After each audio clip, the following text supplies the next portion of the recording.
Hello everyone, and welcome back to RPG Horror Stories. Our 200th episode is upon us. Thank you so much for sticking with the series for so long, and as your just reward, I have curated quite the list of some of the worst RPG horror stories I could find, including an old classic that might just break my will. We'll have to see. But without further ado, I think we should change up the scenery to something a bit more appropriate.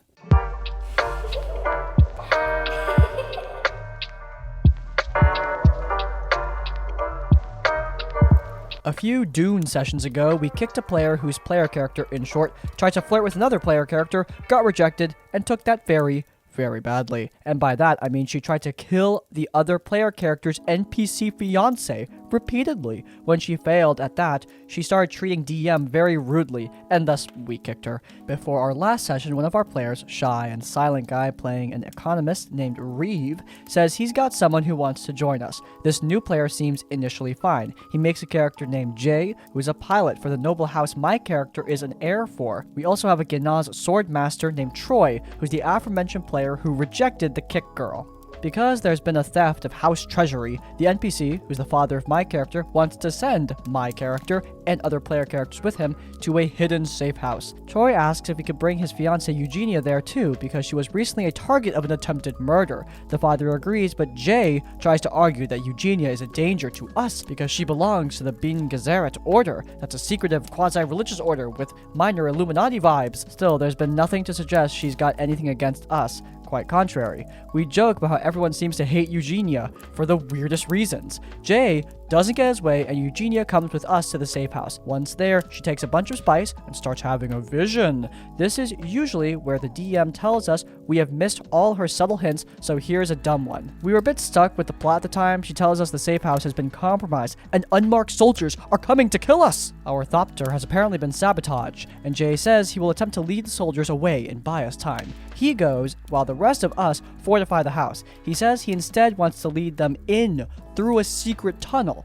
We were all a bit dumbfounded by this. His reasoning is he is actually helping us by getting rid of the Bene Gesserit, and the rest of us can escape through the other secret tunnel. He just made that up on the spot, while she holds them back, and she won't have any choice about this because she's still recovering from the amount of spice she took. Troy points out that means she won't hold them back very well either. Jay still announces he intends to go through with this fiancé murder plan and goes ahead to find the approaching troops and tells them of the secret tunnel. He then runs back and says he was unable to lead them away. Troy decides that we then need to escape. That's right, through the secret tunnel. We run into the soldiers at the outside of the tunnel, and Jay tells everyone to run, fully knowing Eugenia cannot at this time. My character runs because he's a coward, but Reese, who has a death wish, and Troy, who doesn't wish to leave his wife behind, enter the combat, which looks very rough. Alas, Troy proceeds to roll very well and kill the whole platoon almost by himself. Reese does kill one guy, and Eugenia even kills a few. Dune is a pretty new system, and that means Troy has managed to create a character which is slightly busted. Jay implodes at the DM, saying that Reese told him this was a gritty game and that one guy killing that many enemies breaks his immersion entirely. I don't like that he was able to do it either, but Jay's reaction is way overblown. DM apologizes that she failed to balance the encounter, but this does little to dissuade him. He then exits the call mid-sentence. We think it's a rage quit, but he discords that his computer crash. DM calls for a break. After the break, we trek to the forest to hide, until Jay starts speaking. His voice has changed into that of a woman, namely, that horny bard we kicked previously. She had made fake accounts, used software to alter her voice, presumably the crash turned it off, befriended Reese, and asked to join our game through him after talking about Doom with him casually to get revenge on an NPC? Remember a few weeks back we saw that guy who was trying to alter his voice to disguise himself as a woman so he can prove sexism doesn't exist in D&D, and we thought to ourselves, wow, he'll never actually try that out. That's just plain insane. Well, I'm so glad somebody looked at that and decided to just prove us all wrong. So I used to play online with the DM and his friends. The DM was a bit of a rules lawyer, but it was okay, nothing that bad. One day, one of the players asked if we could play his one-shot. It would be his first time DMing, and me, the original DM, and another guy said we had time to play his story. I invited my friend, and we made some characters and started playing. We were in a dungeon, killing monsters. My friend was a juggling bard. I was a cleric, and the original DM was a barbarian. After the first fight, my friend, the bard, said she jokingly punched the arm of the barbarian and told him to leave some monsters for the rest of us to kill. And out of nowhere, the barbarian attacked her with his great axe, almost killing her. What the hell? Me and my friend were shocked and mad. The game stopped and we started arguing with the barbarian. He claims, I'm a barbarian. You can't punch me and expect nothing to happen. And that my character's full of rage. I don't care who punched me and how hard. The new DM didn't want to take sides and just asked that we continue the game. When I asked if the barbarian was still going to keep attacking, he replied that he was going to kill the bard if nothing stopped him. I cast banishment on him, and we started arguing again because I should not be able to cast offensive spells on another teammate. Another what the hell? So after 20 minutes of arguing, we rewinded before the bard punched the barbarian and played until the end of the one-shot. We didn't want to upset the new DM by not finishing his story.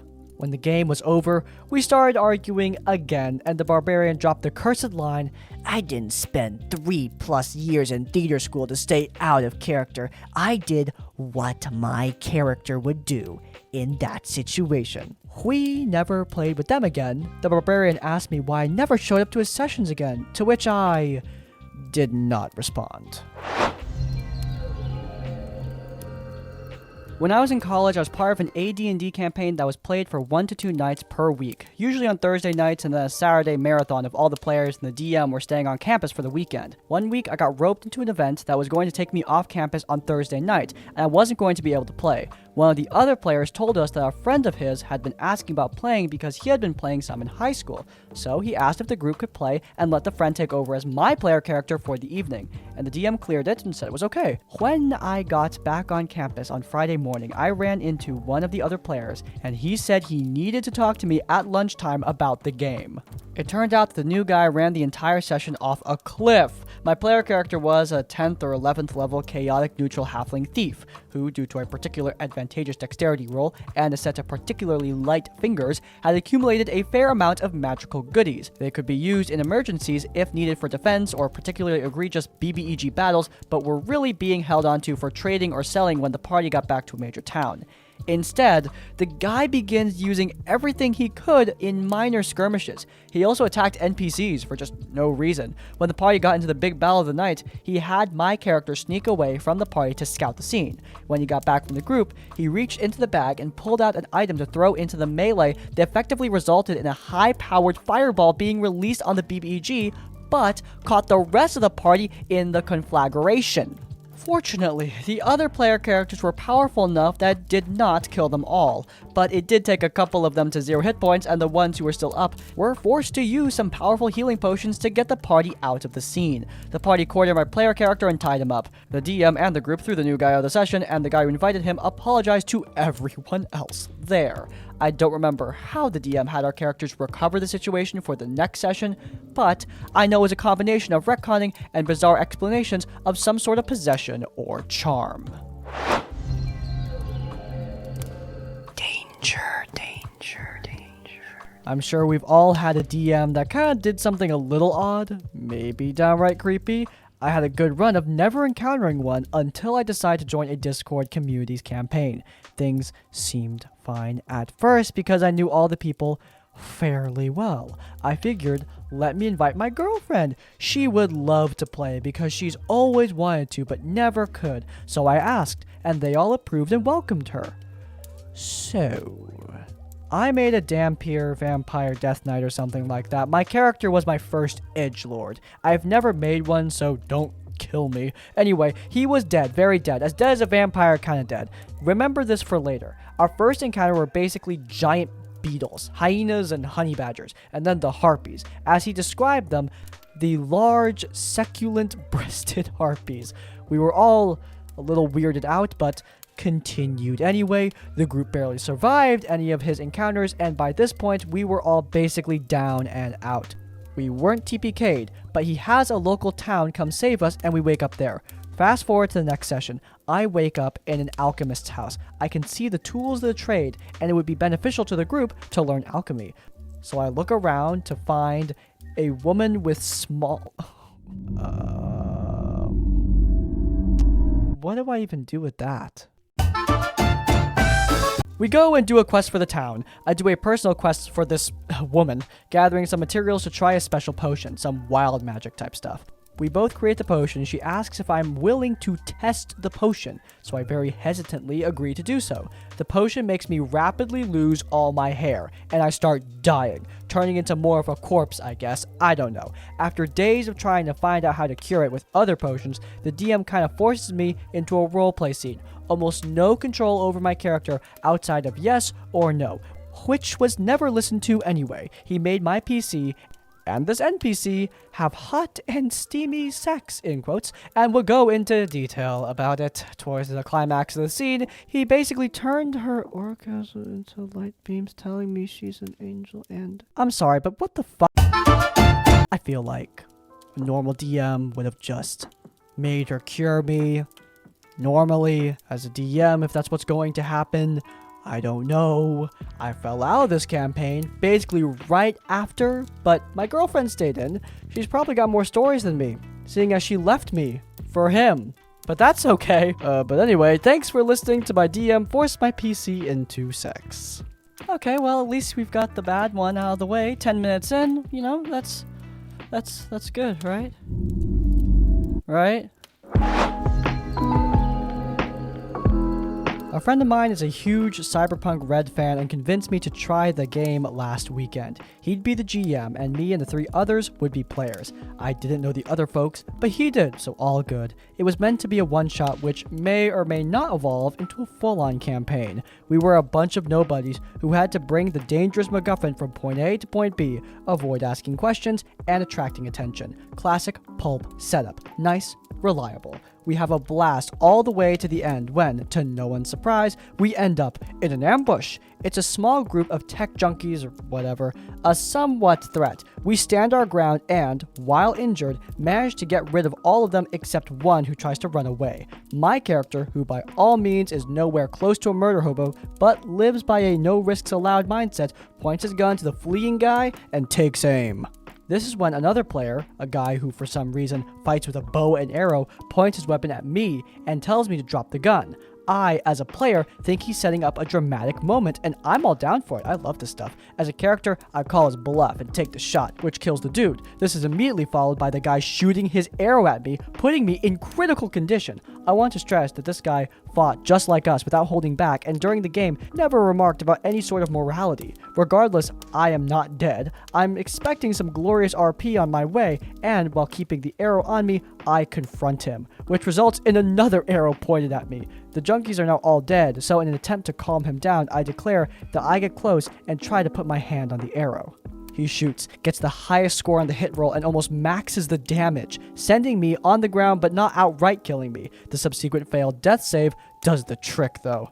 The table fell silent for a second before everybody started throwing crap at him. At this point, I decided to just stay calm. Don't make a fuss and let the GM and the others handle this. I'm not showing up next session and have no part in this ridiculous situation. It's not worth stressing over. The player's explanation of his actions was a very convoluted and complicated way of saying that this is what his character would do. A great classic. Upon hearing this, another player just lost it and started arguing pretty hard with him. 10 out of 10 mad lad. Would play again. So to wrap it up, here's the situation as it stands. The GM decided to rewind it all back to the first arrow, and we'll see what happens there. We were to wait and see if the guy would apologize, which he did on Sunday, but in truth, it felt half-assed, and I'm expecting some kind of wild crap to happen again. Eventually. I'm still thinking about whether or not to go back to playing. I'm on good terms with the GM, and he waited a long time to play Cyberpunk live. Worst case scenario, I'll be back here. So I was in a campaign that lasted about 12 months. I was playing an elf wizard named Zirna, and it was fun to play. We began in D&D 5th edition and we had a fun time. We began at level 1 and crawled our way to level 3 after 4 months of playing, about 10 to 15 sessions I think. Before the campaign, the DM did explain that he was going to use milestone leveling systems that was a bit slow, but he didn't mention that he was going to be stingy about monetary and magical rewards as well. His campaign was complex, with overlapping stories, but a lot of the time we would meet other NPCs who were poor and needed our financial aid, and we had to make a choice between helping others or buying 1 to 2 healing potions that we desperately needed. After 4 months, a player had to leave, and we needed to recruit a replacement. Whilst there were 4 other players, occasionally we'd have 1 to 2 people absent. The new player was enthusiastic, funny, and a keen Pathfinder enthusiast. No complaints about her. It turned out that 2 of the other players were also interested in Pathfinder, and the DM had experience running Pathfinder before, so after a few sessions, he agreed to switch over to Pathfinder. He'd switch over to Pathfinder just at the point where we were going to level up, so we assumed he'd let us make level 4 Pathfinder characters. We turned out to be wrong. After a couple weeks of preparation, the DM hosted session 0 for the new game and explained that we'd be making level 1 Pathfinder characters because a level 1 Pathfinder character was much more powerful than a level 1 D&D 5e character. We agreed to this because it seemed like a good way to teach me and the other non-Pathfinder player the new system. This is where I started to have problems. There was only 1 copy of the rulebook, the new players, and the DM would basically hold on to it for the entirety of sessions. It was clear that he was less familiar with the rules than he claimed, and no one else was willing to help me or the other non-Pathfinder player learn our new characters. I was still an elven wizard. With the switchover, the tempo of the sessions shifted dramatically. Combat became a lot slower, especially as we all had to look up rules so often, and the actual story shifted to being more political with less personal roleplay between characters. On top of this, it took us another 4 months to get from level 1 to level 4 again. In that time, we had a period of a few sessions where I and another player lost our connection to magic and was basically depowered for a while. This annoyed me at the time, but once it was over, I was okay with it. Eventually, we all decided we prefer to go back to D&D 5e. We came to the DM and asked about switching back to 5th edition, and he seemed relieved. After our last session wrapped, we sat around and we had an informal discussion about the switch to 5e and how we treat gaining magic items and other stuff. He told us that we'd have to give up our magic items, which we agreed to facilitate the changeover, but also told us that we'd go back to being level 3 5e characters. Needless to say, we were very unhappy. This felt unjustified, and the conversation quickly escalated into an argument. Eventually, he conceded to letting us make level 4 D&D 5e characters, but it definitely left a sour taste in everyone's mouth. We went back to 5th edition and played 2 more sessions before a BS magical effect led us all to losing our equipment and having to run around a dungeon without weapons or arcane focuses. At this point, especially after I'd already experienced the lost my connection to magic story, we gave up and let the campaign die quietly. TLDR, DM switched from D&D 5e to Pathfinder 2nd edition and bounced our level 3 characters back to level 1. We switched back, and our level 4 Pathfinder characters were almost bounced down to level 3 D&D characters. Short one, I know I like them short. New player introduced to a game I was a player at. Introduced to the Discord after the Reddit talked about an online game using Foundry. Capitals underline the important words. New player gets in the Discord. Hey, where are we playing? It's online. It's not in person?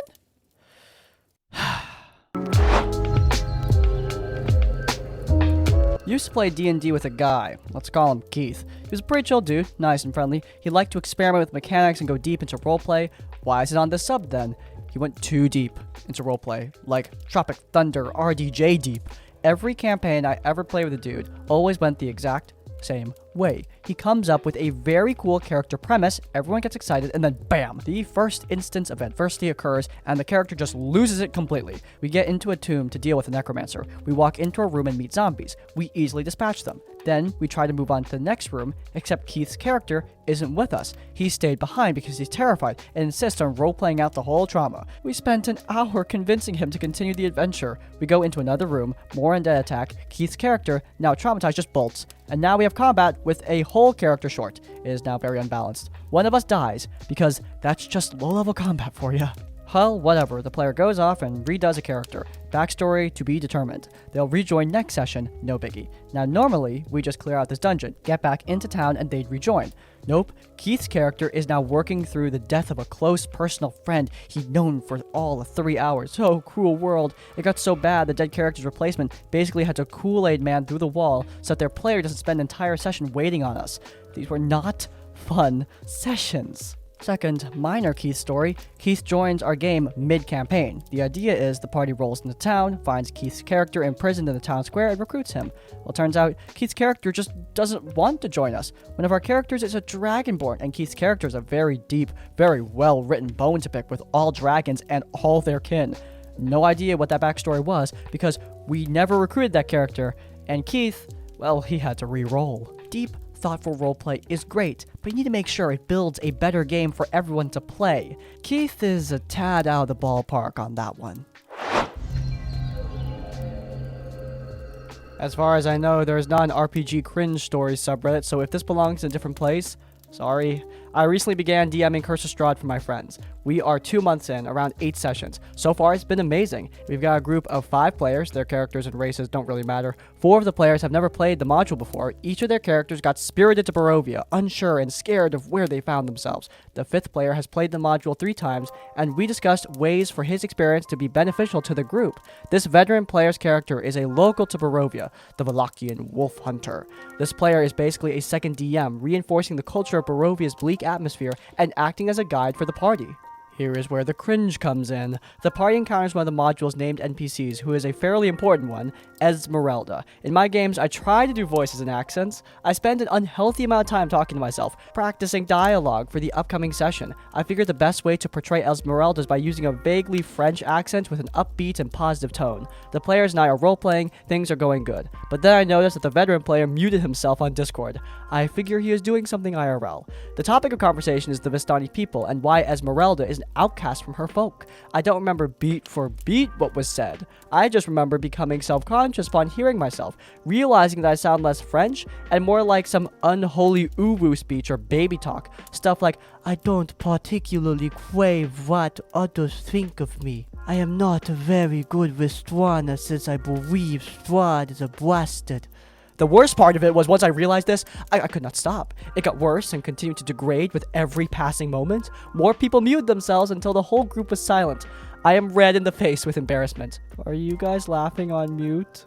The entire party returns. Yes, they were laughing. It took several minutes to calm down, actually. I took it in good stride and called for a bio break. After the break, we talked out of character, and they made a lot of color commentary, particularly the veteran, who said this was by far his favorite portrayal of Ez, in an ironic way, of course. So now, I am trapped, weakly, having to commit to this character trait. They love it too much. I am in too deep to retcon or just use a different voice. Not exactly an RPG horror story, but cringe or pain?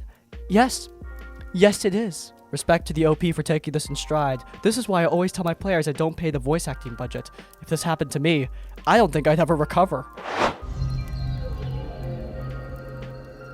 The game was GURPS 4th edition, and this was a little over 10 years ago. However, it still stands out to this day as I use it to demonstrate how not to run games. We had a regular group meeting at a friend's house. The group had a bi-weekly rotating game to help prevent DM burnout. One of these games, the Star Wars game, was ending because the GM didn't have the time to really invest in it anymore, so he agreed to let another player, who we will call John, run the game in between the main bi-weekly game. The player proposed a low-point, real-world style game that takes place in a high school and results in supernatural and superhero stuff. We all thought it sounded really great. What most of us thought was going to happen is that we were going to make characters and get gifted powers and abilities as the game went on. Session 0 happens, and the 6 players all make a collection of the Outcast Club, the Bookworm, the Video Gamers. My personal character was the spoiled rich kid who hated being rich and brought forth the popular kids. The first full session was mostly high school drama stuff and heavy roleplay. We were honestly having a lot of fun with the crazy degree to which we put ourselves into this game. Session end comes. GM drops the bombshell. We are all kidnapped and taken away to an underground facility where we are experimented on by men in black. Attempts to escape were met with getting beaten. Then, the bombshell. As the session draws to a close, John says, "Turn in your characters." We all were thinking that he was going to go home add stuff to the sheets, and then come back in 2 weeks. No, he legit throws them in the trash and hands everyone new characters of his own design, complete with personalities, and then says, "You all awake with no memories of your past lives, in a room being instructed on your new lives."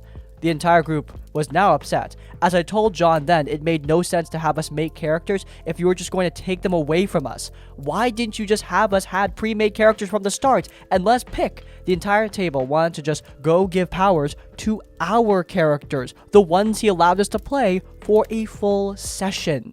John responded by flipping out. He decried everyone at the table, saying we were ruining his story. He was upset that we didn't invest into his idea as we had invested into the other games. It was again pointed out that he had us make characters only to take them all away and give us a whole new persona instead of building on what was built before.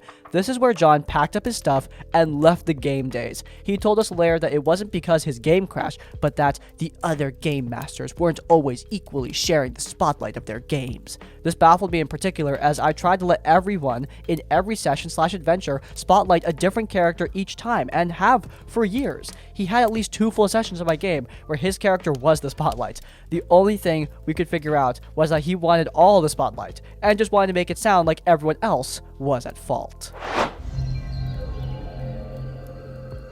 This happened a month ago, but I'm still mad about it. Some coworkers and I started an online D&D campaign using Roll20 and D&D Beyond. We played every 2 weeks for about 6 months. Recently, one of the players decided to drop out due to some reoccurring scheduling conflicts. One of our players decided to invite his friends to join us. This friend claims to be a DM for a campaign and an experienced player.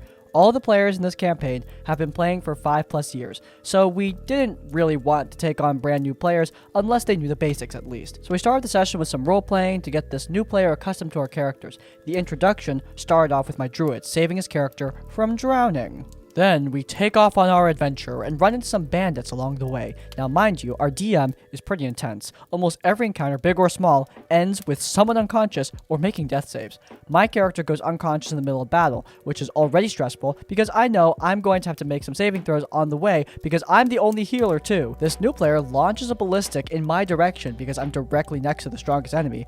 I'm unconscious. He made a comment saying something to the effect of, "Well, too late to save her now." And he launches it, and I take more than my HP level of damage. I'm perma-dead. Everyone was silent. The dude just goes, "Dang, I feel bad." Like, bro! To make it even worse, he did not return for another session. He just showed up, killed me, and nobody heard from him ever since. The DM offered to get my character somehow restored, but I refused. I was kind of salty towards the DM too, and wanted him to deal with introducing my new character and everything. In the end, I decided to play my old character's sister, who is a moon druid. Now, her spirit of healing appears as my old character, so that's kind of cool. You know, given that our problem player mysteriously disappeared, I don't see why our problem character can't be the subject of an unfortunate revenge plot. Just saying.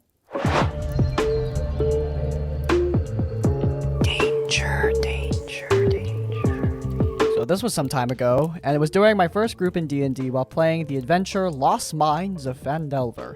There were 5 players, but the only one that really matters for this story is the half-elven rogue. For most of the adventure, nothing bad happened, but during the end, the rogue would ask the DM regularly about the servant of Timora, Sister Garael? We're gonna go with Garael, and if I'm wrong, I'm sorry. Now, the DM used Google to find a picture of the NPC, and everyone could agree that the pictures were of a beautiful woman, something the rogue exclaimed with a large grin. For the most part, the adventure went fine, and we completed most of the adventure without any problem. It was at the very end of the adventure, when our deeds were done, that the rogue wished to date Sister Garael. Now, for safe measures, the rogue used his high stealth to sneak outside the tavern while the rest of the party was sleeping to meet Garael at her house. Here, he tried to persuade himself inside to talk with a flask of wine. To be honest, we thought he was just trying to get laid, but it turned real nasty at this point. The dialogue between the player and the DM went something like this. "I sit down and pour her and myself a glass of wine while trying to impress her." After rolling a charisma roll, the DM tells the player that she is flattered, but not really interested romantically. The DM then tells Rogue that Garael has a girlfriend in the Harpers, so he shouldn't feel too bad for not getting her interested. The Rogue then looks at the DM and grins towards us, saying that this was good because it meant that she was pure and had probably not been sullied by other men. This was when there was nervous laughter around the table, everyone staring in silence at the scenario playing out before us. The player then tells the DM that he is not leaving this house without getting laid, so we better buckle over and hand him his reward without a fuss. The DM then tells Rogue that nothing is going to happen, in which case the Rogue grins widely, telling the DM that he moves up to Goreo with the wine bottles, slamming it into her head and forcing her to the ground to...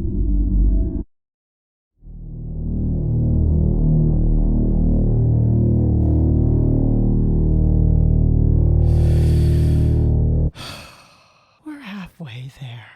After the deed was done, having killed the NPC, the rogue uses his stealth to run away and get back to the party. The next day, the player looks us all straight in the face that it's a horrible world, that he couldn't understand how anyone could do such a terrible thing, with an enormous grin on his face. The guards then come to get his character. The rogue tries to explain it away, but the DM will have none of it. The two start to argue out of game, and it becomes very clear that we would not be continuing the story. We ended the adventure there, and the DM stopped playing D&D for some time. I can't possibly imagine why the DM would do such a thing. How terrible of them. Anyway, we're moving on. I'm making a throwaway because I don't use Reddit, and I'm still in this D&D group out of morbid curiosity. If formatting is bad, it's because I'm doing this on an iPad. For context, I learned the basics of Dungeons & Dragons 5th edition when I was 14, but didn't get to play until 6 months ago, I'm 17 now, when I met my current boyfriend and started playing D&D with him, from which D&D has become a huge interest of mine that I like to research and study into. About a week ago, I was searching for a new D&D group to play with on r/LFG. It took a while because most groups wanted players over 18, but I eventually found a group who was in my time zone and was willing to play with me. The campaign was listed as homebrew, this is very much important for later, and for beginner players, which I assumed I fit the criteria for since I had really only been playing for 4 months before my old group split up. The DM and I hop into a call to build a character for me. Red flag number 1, we're using Google Docs for a character sheet. Why are we using Google Docs? There are no spell slots, and instead a mana and stamina system. My reaction in my mind is basically, okay, wow, weird. Not that big of a deal though, and it sounds interesting enough. Maybe it's good? I ended up choosing a Lokatha Druid for my character. This is where surprise number 2, 3, and 4 come in. As we don't roll stats or use standard array or point buy, instead, I am given 9 points with each one being a modifier. There are also no negative stats unless you choose a race with negative stats. I saw a lizard folk listed in the doc and they had -4 to intellect. The final nail in the coffin is that wisdom and intelligence are not separate stats but are instead combined? At this point, I realized that by 5th edition homebrew, what they really meant was 5th edition's mangled corpse. I'm starting to feel a mix of curiosity, shock, and horror that I just continue along with whatever the hell is going on. We get to rolling hit points, in which he rolls 3d8 without my con modifier and is confused as to why my HP is so low. I'm no longer phased. I teach him how to roll hit points and we move on, because what else can I do? He doesn't jot down any tool or weapon proficiencies, and ability scores use the same system as stats. I'm convinced he doesn't know what a proficiency bonus even is.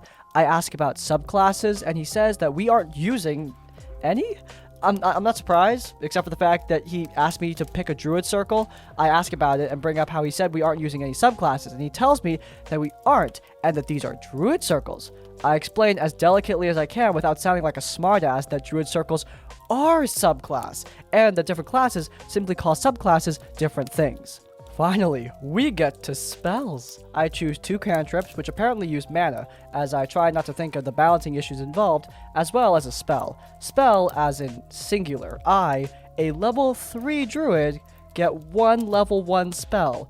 I ask him why I'm getting 1 spell since I should be getting about 7, ignoring the fact I should know my entire spell list and be preparing 7. Spell's fun. He says he'll allow me to take another spell, and that it's fine because I'll be finding scrolls to learn spells from. You know, like a wizard. I have so many questions and 0 answers, and I don't have the heart or soul to ask. He tells me next session is Saturday and ends the call. I am hollow. I just want to play D&D, man. Quick epilogue. I bit the bullet and told him I was leaving the campaign, as guilty as I feel about suddenly dropping out. I really appreciate everyone's advice and input here, even people who disagreed with my course of action or are upset. I have another horror story about a problem player with my old group who was borderline physically threatening me after he got kicked out, but honestly, this is enough Reddit attention for a lifetime. Have a good weekend, everyone. I was recently running an online campaign where the players started by fighting some devils in a bar in an old western setting. The players rolled bad, like 2 nat 1s for our cleric in the very first instance of combat, across maybe a total of 7 to 8 rolls for her. They almost always miss attacks against enemies with 12 armor class, failed DC 10 saving throws more than once, etc. All of my players were a bit upset, understandably, and I was doing a minor rewrite to the opening to account for an unexpected loss. I didn't want to kill anyone's player characters. Then all of my players found a victim. The dice bot. It was rigged, they said. It hated them, they said. One person legitimately said they'd leave the campaign if I didn't replace it with another dice bot. I have no attachment to Dice Maiden, so I swapped it out for Avray, but oh my god, I have never had a group practically threaten to walk if I didn't replace a dice rolling bot on Discord.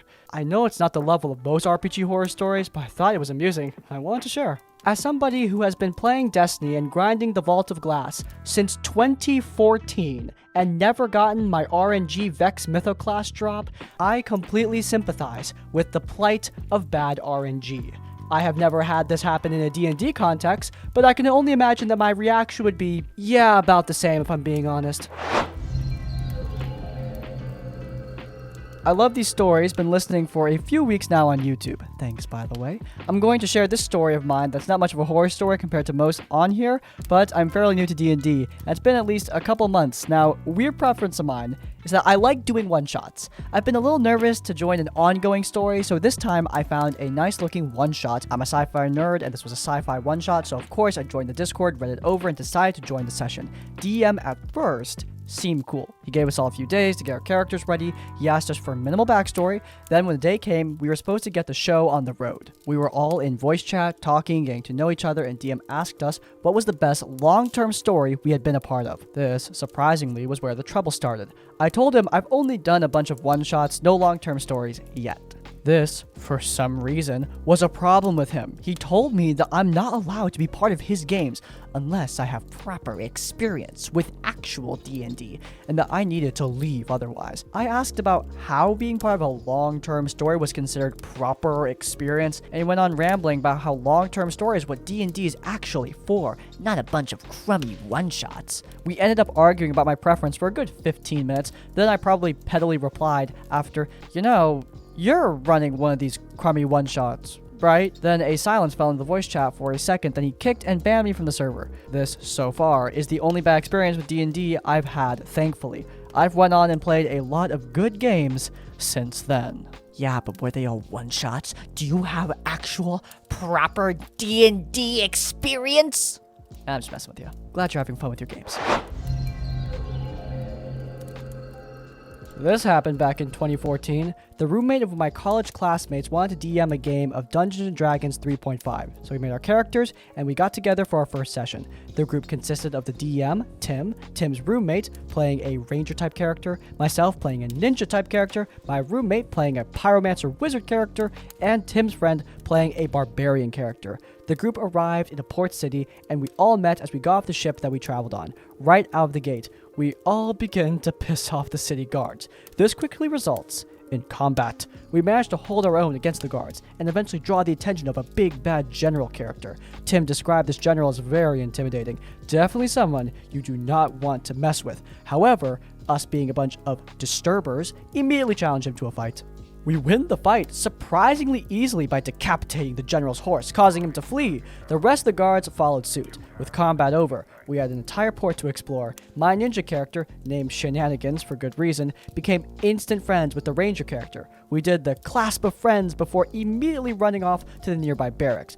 I, not so stealthily, tumble inside, all while carrying the general's horse's head. A sleeping guard who managed to sleep through my noisy entrance was chosen as my victim. I placed the horse head in bed with him Godfather style before fleeing the scene. Meanwhile, the pyromancer wizard, who was chaotic evil by the way, just decided to lob a firebolt into the barracks, and the building goes up in flame. The guard is woken up by the smoke, sees the horse head, understandably freaks out, and tries to flee, but happens to be locked inside. Yeah, I'm not proud of how that whole scenario ended. Moving on, the party arrived at a tavern looking for information. We get the info we need, but as we were leaving, more guards show up. The Pyromancer wizard immediately decides to shoot a firebolt at the countless bottles of alcohol at the bar, and once again, the building goes up in flames. We flee back to the docks, where we plan to commandeer a ship. I was the first aboard the ship, only to find the big bad general waiting for us. I attempted to reason with him, but rolled a nat 1. He rolled for counter diplomacy, and also rolled a nat 1. We kinda just stood there, after both screaming gibberish at each other. The rest of the party arrives, and combat begins. Our barbarian, who had spiked gauntlets for weapons, attacked the general. For some context, we did a thing where if you roll a nat 20 to hit, you roll the d20 again to see if it's a double crit. The barbarian rolled 3 nat 20s in a row. After rolling the damage, the DM described his big bad general character basically exploding after getting punched. After claiming the ship, we immediately use its cannons and open fire on the city, pretty much leveling it in the process. With a very disappointed tone in his voice, the DM says, "Well, I guess that's the end of the campaign. The city was supposed to be the main hub you'd come back to a bunch." Whoops. Since then, I've tried my best not to be a murder hobo. Sorry, Tim. I actually feel really bad for derailing that campaign completely. TLDR, bunch of murder hobo party members, myself included, cripple a city's guard population before leveling the city entirely.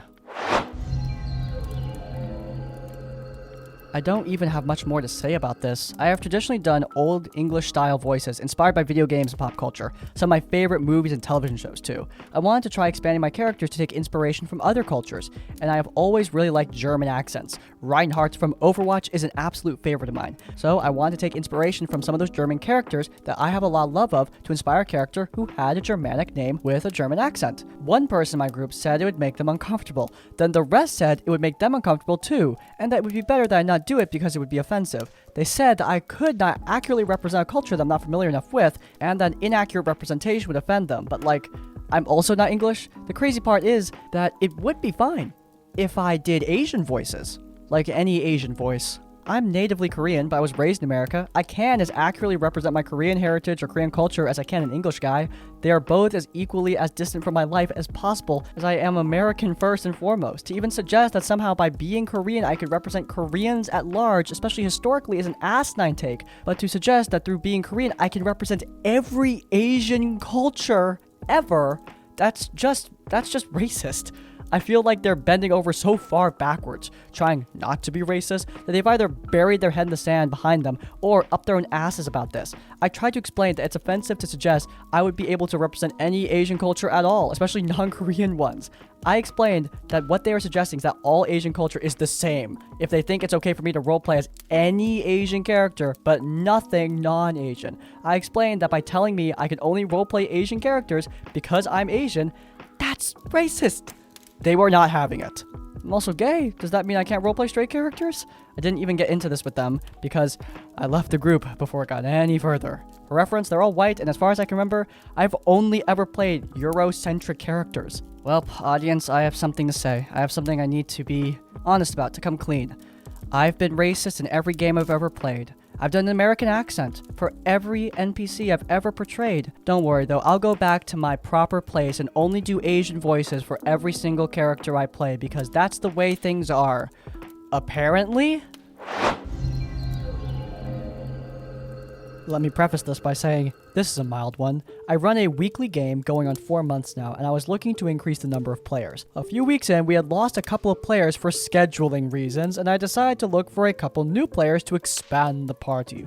We have a great party dynamic going that I really want to nurture and let grow, so I was essentially being really picky with who I was recruiting. The setting is a clock-punk nautical adventure in a world of wild magic, with some mild cosmic horror elements. Think Pirates of the Caribbean crossed with Shadow over Innsmouth. Running this time with D&D 5th edition rules, but I have other systems for it before. It is my 4th game in this world. I interviewed a guy who was very rigid in his character concepts. If I am playing a druid, it must be a tabaxi. I told him we don't have tabaxi in this setting, but we do have Vanara, a Pathfinder race. This was not sufficient. I offered some ways his backstory could be related to the current plotline. No, this unnamed background character must have my best interest at heart and cannot be secretly evil. Finally, we get a character build that fits the setting and matches one of his pre-built character concepts.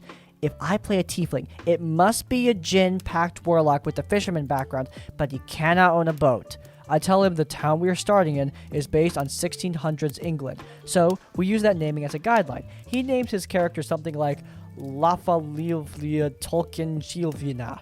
So I suggest maybe his character's family comes from another country. He gets pissed at me and throws a fit over it. Like, really, dude, what's wrong with being an immigrant? I'm one. At this point, I kicked him. If he was going to be this rigid over every single detail, then what was he going to be like to play with? He also constantly railed off details about the Forgotten Realms, despite me saying multiple times that this is not that setting. It wasn't a big explosive story, but they usually aren't. Sometimes a player's just not a good fit. This one made me wonder, was I being unreasonable? I told my party what happened, they mostly agree with my assessment. Someone like that would be hard to play with.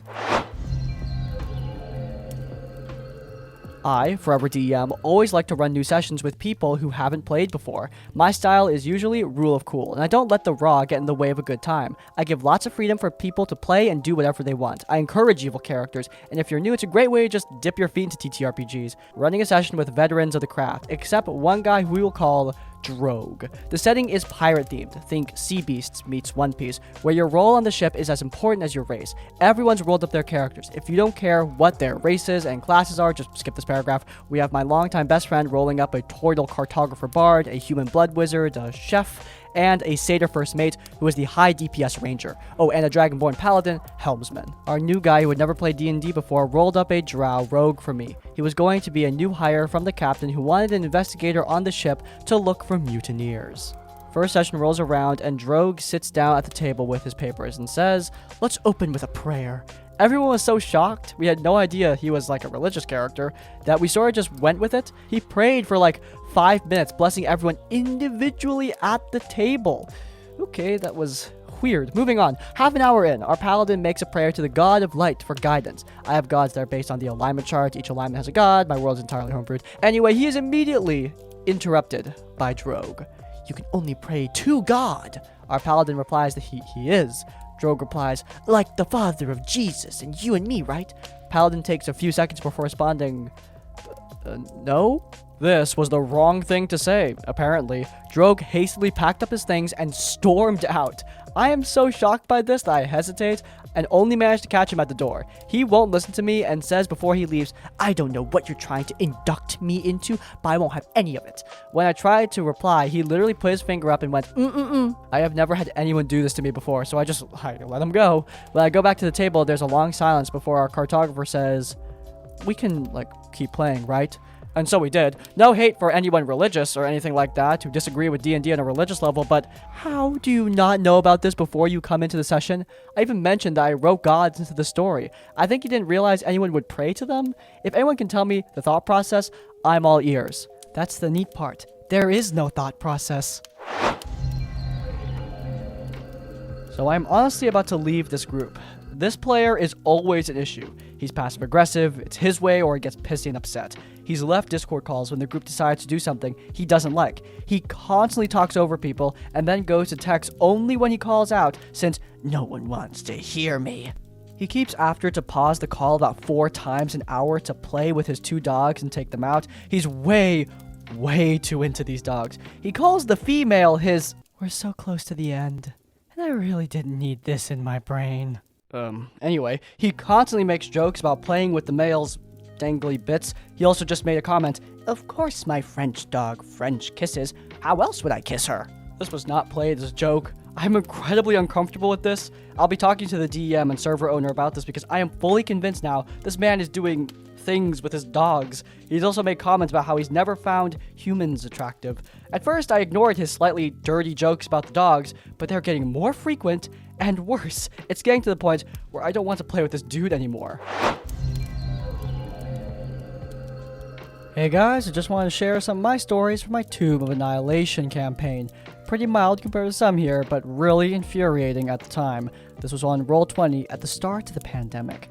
Didn't check anyone's sheets going in. His buddy had a warlock with Eldritch Blast doing 4d10 from level 1 and over 100 hit points. Never made an effort to know our characters. He didn't once let a player with the entertainer background try and even persuade a tavern to let him play for them. I mean, come on, it doesn't seem like a big ask. Another player had to beg and plead for even a tiny side quest for their background. All he got was the little Mordenkainen dragging us into a volcano to kill a dragon. When he got frustrated during combat, he would start giving the enemies extra attacks or let them use their breath weapons and other abilities. Without saying anything to anyone, he invited this super weird girl to the group. She ended up getting kicked 2 sessions later, but he did it in a really awkward way that was pretty mean to her, honestly. Put us in 2, maybe 3 weird situations, the weirdest being a Medusa who would only make a deal with our party if she could petrify the party and make us watch as she had... Alright, come on, we're almost done with this shit. I rolled a nat 20 on an insight check, we used critical successes, to see if I believed someone being shady around our benefactor's home. Turns out, he had already killed her, but nope, I was completely oblivious with a nat 20. The death curse was only a thing for everyone but his personal friends. To this day, he runs a weird server where he charges like 16 euros a session for several campaigns. I played in the only free one. He ended our campaign right before entering the final dungeon, so that was great. I mean, I'm annoyed about that, but you know, schedules change. I played a full campaign with the other players after one of them took over as DM, and we still keep in touch, so it worked out at least as well as it possibly could have. I know this isn't the most comprehensive story, but I work long hours and don't want to write it out. I'm happy to clarify anything. This is really an attempt to get some frustration out about all of it. Danger, danger, danger. A few years back, I joined this group at my local game store who were looking for a 4th player to play Pathfinder with. We ran some pretty fun adventures back then, but we ran into a problem where our regular DM was getting burnt out on DMing all the time and wanted to be a player again for a little while. One of the guys who kind of hung around the shop, who supposedly had some experience DMing, had overheard our conversation and volunteered to run a homebrew-style campaign for us, which seemed to solve our problems. Everyone was excited to roll up some new characters. The basic premise was that we were all students at this military-type academy in the capital city that was like RWBY crossed with Hero Academia. Something he did that I thought was cool was that he had each of us play out our backstories, which took anywhere from 1 to 2 hours, so everyone else kind of got to see where everyone else came from and how they ended up at this academy in the capital. In my backstory, I was a human barbarian living in the mountains just outside of the capital. In my backstory, I was basically going through a coming-of-age ceremony where I had to climb to a cave high in the mountains, leave a scar on the body of a great beast that dwelled within caves, and make it back alive. I got to the cave and found the beast dead, with one of this guy's DMPCs standing inside its cave, standing over its corpse, having just recently slain it. Not long after that, me and the DMPC got into a fight, since, in my character's mind, if the beast is dead, then she needs to fight the one who slayed it to pass her coming-of-age ceremony. My character managed to get 1 hit in before getting steamrolled and knocked out. When she came to, she's back in her village, and the entire village is being held prisoner by the DMPC, who's like a 20th level fighter, the crown prince of the kingdom, and one of 5 legendary heroes.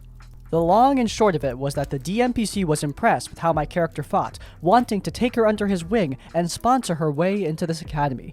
In return, he wouldn't execute the entirety of her tribe for living on the king's lands without paying taxes and conducting raids on passing caravans. He would even allow them to integrate into the capital city. My character protested at first, giving a typical "we're free people and this land belongs to no one" speech. But then the DMPC put his sword to my throat and said he was giving me one more chance to reconsider, with the DM taking great care to emphasize the look of desperation on the villagers' faces. So my character eventually relented and agreed. Don't you love it when the legendary heroes threaten to murder an entire village to force someone to do their bidding?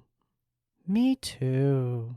After that, the DM told me I was going to have to switch my character from barbarian to fighter, since I would be training under his DMPC fighter specifically. I wasn't a huge fan of that, since I had the whole thing built up for barbarian, but I relented.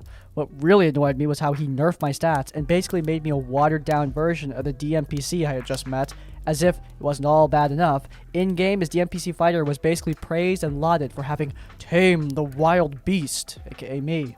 Pretty much everyone's backstory was like that, with all but one of us getting conscripted into this academy and forced to change our classes. Before all of this, we had Session 0 with a new DM where he basically apologized in advance if he stepped on our toes, but he would only do so in order to advance the plot. What he failed to explain more in detail was just how crappy this world we were dropped into was. Basically, if you were anything other than human, you were seen as a second-class citizen. If you were a female player character, well, you'd better be prepared for non-stop harassment. Are you some kind of magic user? Well, to hell with you. You can't find any spell components for higher level spells because all that is reserved for his DMPCs. In fact, screw you for anything other than a martial class because you're either weak or a coward and will constantly be told so. In fact, the whole campaign was basically a glorified love letter to his Mary Sue DMPCs and how awesome and invincible they were. They were always justified their actions, being above reproach, and anyone who dared to go against what they said or did was either cartoonishly evil or, in our cases, naive rookies. A typical session would consist of us going on a training mission, eventually getting into combat, and having to be saved by one of the many DMPCs when the DM would all of a sudden just decide that whoever/whatever we were facing wasn't losing anymore, and all of a sudden had immeasurable AC and resistances. Whichever DMPC would show up would always have some snarky or cringy one-liner like, "I would have let you guys handle it, but you were taking too long," or, "You guys still have a long way to go." Little did we know, the worst was yet to come. From almost the beginning of the campaign, my character and the sorcerer in the party had this flirty little antagonistic relationship that eventually developed into something more, and it was basically an open secret that they were in a relationship. Fast forward to our graduation ceremony, and we're level 10. To graduate, we basically have to place within the top 5 teams in this team-based tournament. It was a cool little story arc, since this was the one time none of the DMPCs interfered. Our team had basically won the whole tournament, and as the crowd was cheering and we were celebrating, my character and the sorcerer kissed very publicly for the first time in the middle of the ring. Next day in the game, we get dressed up since we're all going to meet the king and get special commendations as a reward for taking first place in this tournament. It's pretty standard stuff. The king is congratulating us and telling our group how we represent the very best to the kingdom. He then calls my character and the sorcerer forward and basically chastises us for that little public display. Not because we kiss, but because we're a same-sex couple, and apparently that's illegal in this kingdom. He basically says he's willing to overlook this as youthful ignorance or some garbage like that. As long as we repent and renounce our relationship, we refuse, and the session that night ended with a cliffhanger as the king is about to sick his royal guards on us. Now, at first, I was super excited. I was thinking that this whole campaign was about to get turned on its head, that we were standing up and starting a revolution and challenging the status quo of this BS kingdom and its dick-headed king and its equally dick-headed heroes, that we're basically going to be outlaws on the run, starting our own rebellion. I legitimately, for a week, thought that this guy was a secret genius, since he made us hate his DMPCs and this kingdom we were working under. I thought he'd set everything up so perfectly for a plot twist like that, and at this moment, we were in a bigger story trigger for that. Oh, how wrong I was. We come back, and the king is all fire and brimstone, saying this is our last chance to repent, or we'll face the consequences.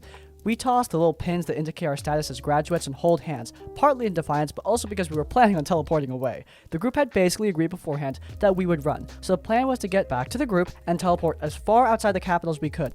Unfortunately for us, we lose out on initiative, and DMPC Prime himself, aka the King, who proceeds to power word stun all of us, no save, no regard that can only target one person, just instant defeat, and we're all seized by the guards. After that bit of tomfoolery, my character and the sorcerer are stripped nude and dragged into the center of town, where we're put into these magical stocks that suppress abilities and will only open up once we repent and renounce our relationship.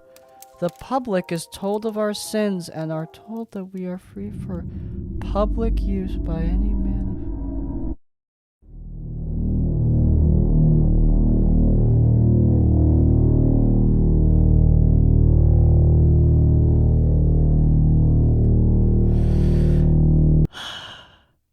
I think this is going to be the last one, guys.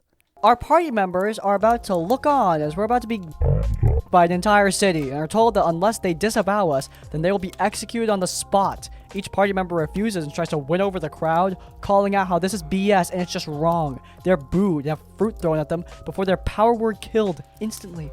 At this point, I'm just glaring at him. What the hell? and he gets all pissy, saying he gave us every opportunity to back out, and we didn't. Like lying in the bed we made, that was too bad. He then ended the session abruptly, saying we gave in after a week and that the sorceress was sold to a brothel, while I was taken in as a concubine by the DMPC I met all those years ago. A few hours after he packed up all his crap and stormed out, he was in the group chat trying to defend himself, after he basically told him he was not at all welcome in our group anymore. He said we were just being snowflakes, and he was sorry we couldn't handle a more realistic story. He then started messaging me personally about how it was BS, that he approached me several times about doing a romance subplot with the DMPC I had met, but I had said I wasn't looking for that, and then I went for someone else. After about a week, he changed his tune and tried to apologize, saying that he was going through a hard time and took it out on us, and asked if he could be let back in. After he was basically told to bugger off, he went to the store owner and had apparently complained about us excluding him, but the store owner had basically told him he can't make us play with him. We started seeing him less and less after that, but wherever he would come in, he would mumble under his breath whenever we were nearby, like the little coward he was. The last we heard of him was that he was in trouble for stabbing his... Oh my god. TLDR, it's basically the title. Yeah, that might be the worst story we've ever read on this channel. I mean, it's got a lot of stiff competition, but still, that might be it. I don't know though. Head down in the comments down below and let me know what you think. But anyway, speaking of, that is going to wrap up this monumental episode of RPG Horror Stories. This has been an insane amount of work, but it was totally worth it. At least I think so. Thank you guys so much for your support over the years. I really, truly appreciate it. If you guys enjoyed, then please do leave a like. If you want to see more of my content, then you can check out the rest of RPG Horror Stories. 200 whole episodes, including this one, of course. Linked in the cards where you can check out the best, the worst Dungeons & Dragons. And while you're there, subscribe to Crispy Style to get more of our content as it comes out. And finally, if you want to leave your own stories or thoughts, go down into the comments down below. If you can't think of a comment, leave the comment, the best of the worst, to let me know you made it to the end of the video. That's like, comment, subscribe. I'll see you all next time. Farewell.